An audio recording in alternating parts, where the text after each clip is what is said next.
makes me unique as an artist? That's a good question. I definitely think my eclecticism is a big part of it. I'm Christoph Bull. I'm the university organist here at UCLA, and I'm also in the music faculty as the organ professor. At my next concert, I'll actually do a mashup of Chopin and Michael Jackson. So I think that's somewhat unusual. Those are usually worlds that don't cross, but I like to bring them together. First of all, you need an organ to have a university organist. We've had only 5 in the history of UCLA. I'm the 5th.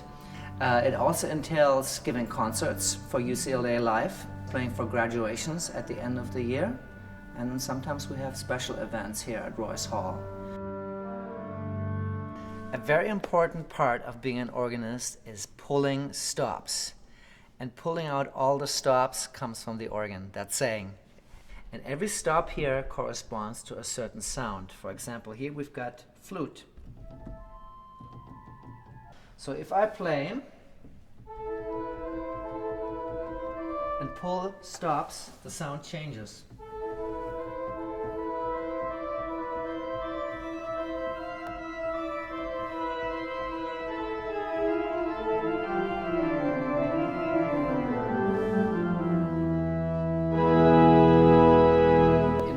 The word for art is Kunst, which is related to the word können, which is related to our word can. So there's an ability that's involved. So I think skills, technique are part of art. But then personality, heart, emotion, uniqueness is what makes art. Every student needs to learn certain technical things. Posture, how to touch the keys, how to play with their feet, stuff like that. Then I will show them certain traditions of playing. I will show them this is the way that this has been done. As an organist, you can be very creative in deciding which stops or sound colors you choose. So I very much encourage students to use their ears. And when they play, I encourage them to bring in their own personality. So they don't play it like others, not like me, but themselves. It's a unique performance. It's a unique experience. I want the students to really rock it out and to bring it. Leave no money on the table, so to speak. So when they give a concert, I really want them to put all of their personality and emotion in what they're playing. We also got a very loud tuba. That's the loudest stop. I have a very broad taste in music, from avant-garde experimentation to pop music a la Britney Spears. And for example, here on the swell, I could do something reedy. And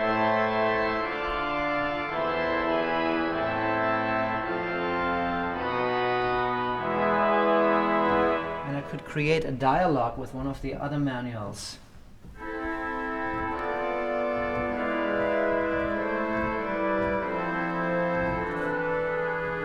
I find in a lot of cases, young people really think the organ is cool. It's got like a console that looks a little bit like a spaceship.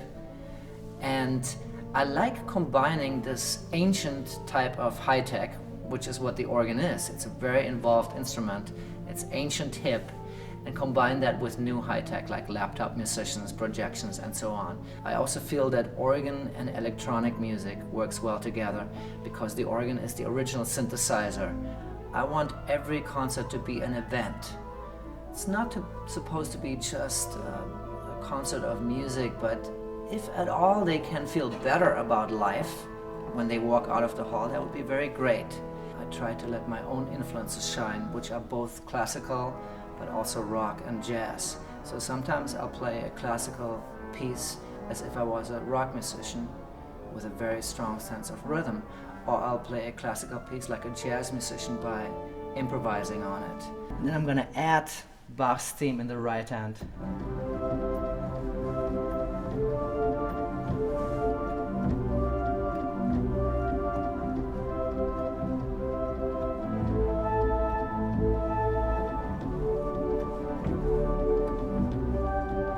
So that's one example of how I alter classical pieces, much to the chagrin of the purists who think it's sacrilege. But what can I say? I started recording my album First and Grand in 2009. It's the first recording of the pipe organ at Walt Disney Concert Hall in downtown LA. And at that time, the organ had already been installed for about 5 years, and no album had been made. And there was quite some frustration about that. I talked to several people, and the impression I got is that everybody was looking at somebody else to do it. So I decided I want to do it. Everybody knows that in rock music you have to have a beat, or you're not going to sell any records. So it's the same thing in classical music. I'm working on this Prelude by Bach, and I think the opening of it could be a heavy metal piece.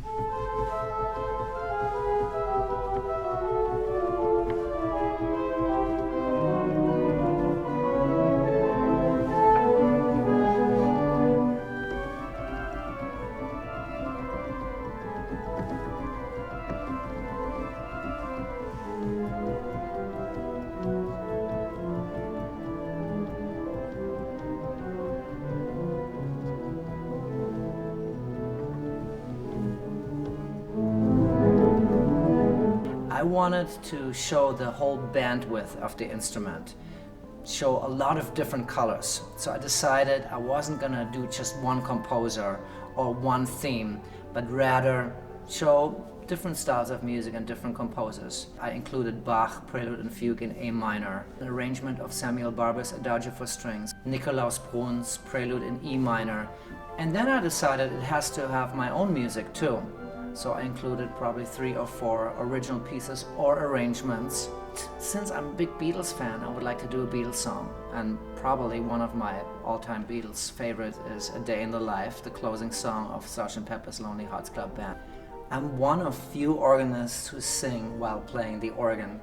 I actually had to do that when I was a church music director because the tenor section wasn't very strong. On First and Grand, I recorded A Day in the Life by the Beatles, and I really thought the song works best with lyrics. The lyrics are so powerful.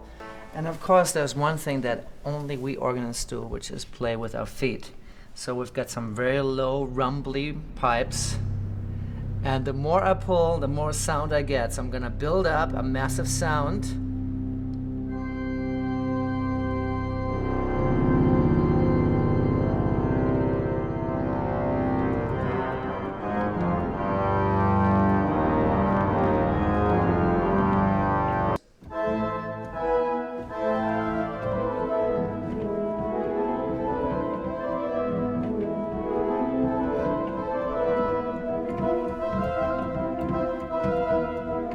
Beginning of the 20th century, a lot of organs were used for movies to accompany them. So why not think of new ways to use the instrument? I like to go to unusual venues such as a rock club, or recently I went to a private residence that happened to have a pipe organ. I teamed up with a laptop musician who played dubstep beats, and we showed early silent movies that we improvised to. And there was a lot of young people that came to that. And there was an audience that might have not come to a concert at a more traditional venue. Sometimes I also team up with collaborators such as visual artists, videographers, a painter, and again, people come that maybe normally wouldn't come. When I do these concerts, I try to show some of the traditional music, but also some new experimental music.